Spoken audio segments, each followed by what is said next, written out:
Father was a clergyman, and we are homo get inside. We live all our life, my youthful age, at church compound. Welcome to Topshot. This is Real African Stories. Welcome to Topshot Real African Stories. My name is Ngozi Aduloji, your host.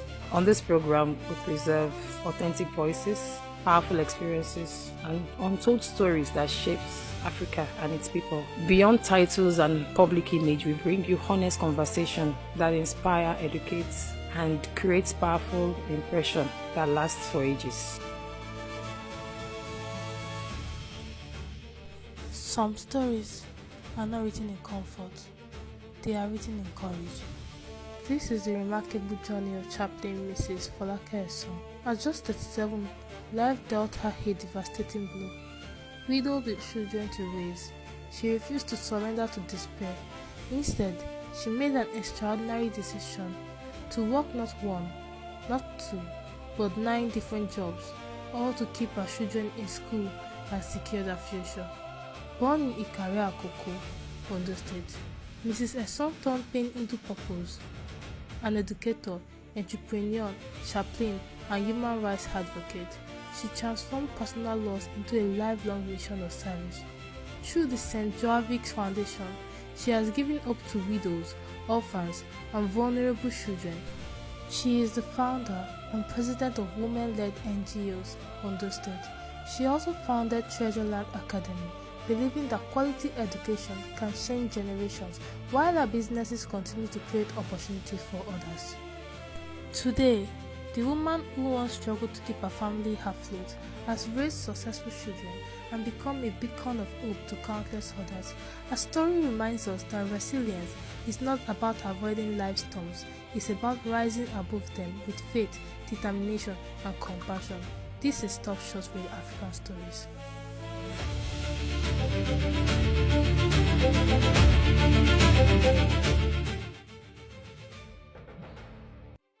I'm Chaplain Folake Esan. About 6 ago, into the family of late Archdeacon John Jayoba and also late Miss Victoria Jayoba. Father was a clergyman, and we are homo get inside. We live all our life, my youthful age, at church compound. I was inside the church compound. Church is inside, and everything inside the compound. So we don't really mix with people. That has been my background and my primary education. The clergyman, it affects our education because the moment they transfer him, we need to leave again. So that made us to go to, I and my siblings, to go to a lot of schools, within Ondo State. And but I can say that I finished Holy Trinity Primary School in Amb.Folake. From there, and there's so many secondary schools, like Akoko Grammar School at Akoko, Ekamaro Grammar School at Tifon, a lot of schools, Olofin Grammar School, you don't read, like that, and most of others. Then I'm a product of university, and also Adekun Jashin, City of Amb.Folake. Sorry, I have 5 siblings. We are 3 boys, 3 girls, and has been I came from a very good home, and I'm very proud of my parents.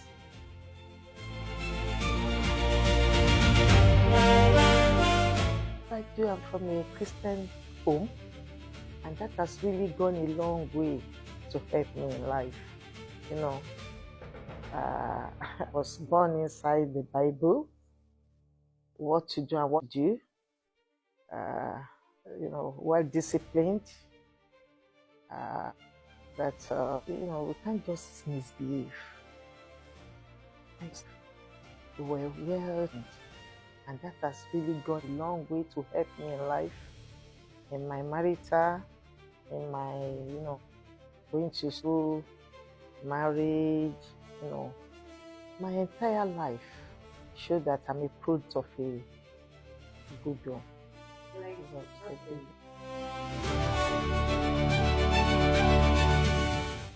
Well, my background really, that's part of what my background did. Helped me to know God, to know Bible, to know what not to do, to know what is right from what is wrong. And in fact, that's really strengthening me. My background really strengthening me. My attending International School of Chaplaincy really,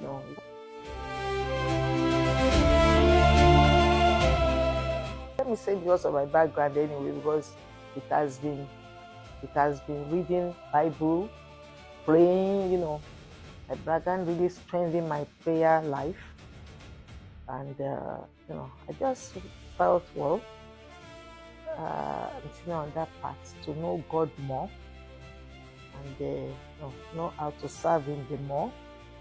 And that's why I decided to go to the International School of Chaplaincy, and that made me to be chaplain.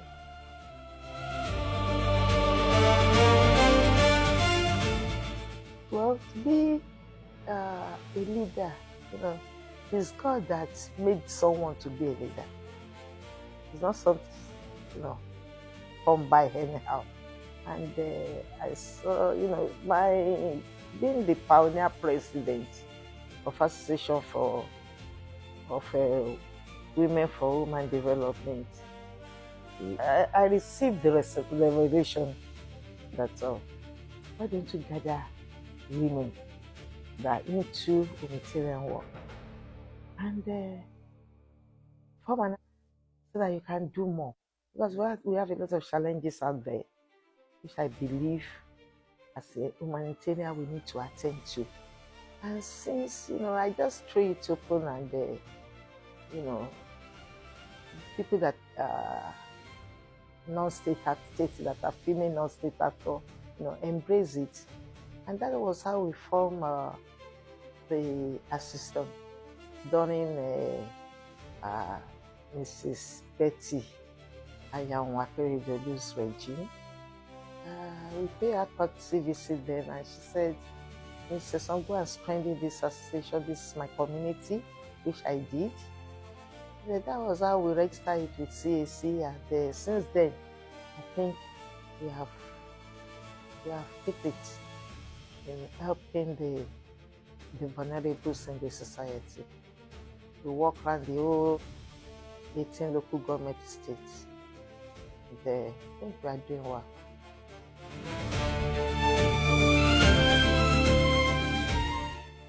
God be the glory. I'm the CEO of St. David's Foundation, the organization that works, that empower women, children, and youth in the state. And it was founded 2007. And St. David's Foundation has gone a long way to help the widows, especially among women. Because the most harrowing experience a woman can have today, that of widowhood. Very painful. Is it the injustice you want to talk about? Is it the discrimination? Is it the deprivation? Even the widows themselves, they always see them as a property to be inherited. So this made me to being a widow anyway.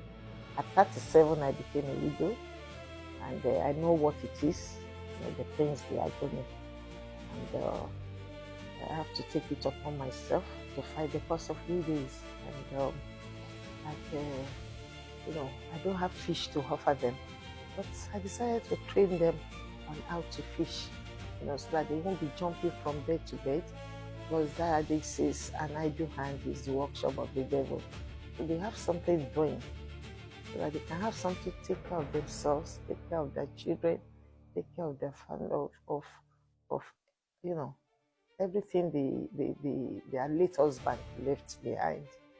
And the St. Gary's Foundation, to God be the glory, has worked in about 13 states of the Federation, empowering women, empowering widows, empowering the vulnerables, teaching them, skills, different kind of skills, so that they can have something to fall back on and to raise their hope, to raise their, irrespective of anything they might be passing through. God can still raise a generation for them.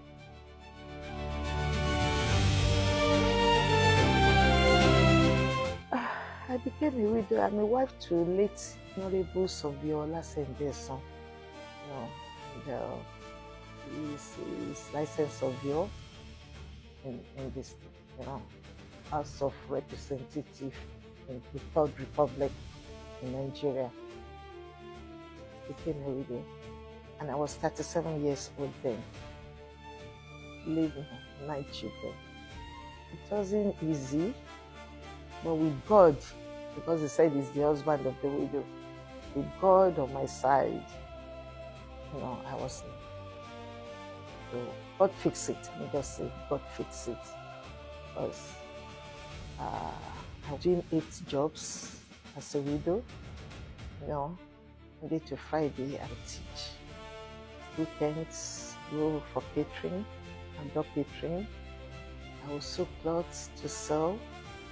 I will bake. I will do decoration. I will do interior. I just became jack of all trade, master of all, in order to make my 2 ends meet, to be able to sponsor my children, and to make life good. And to God be the glory,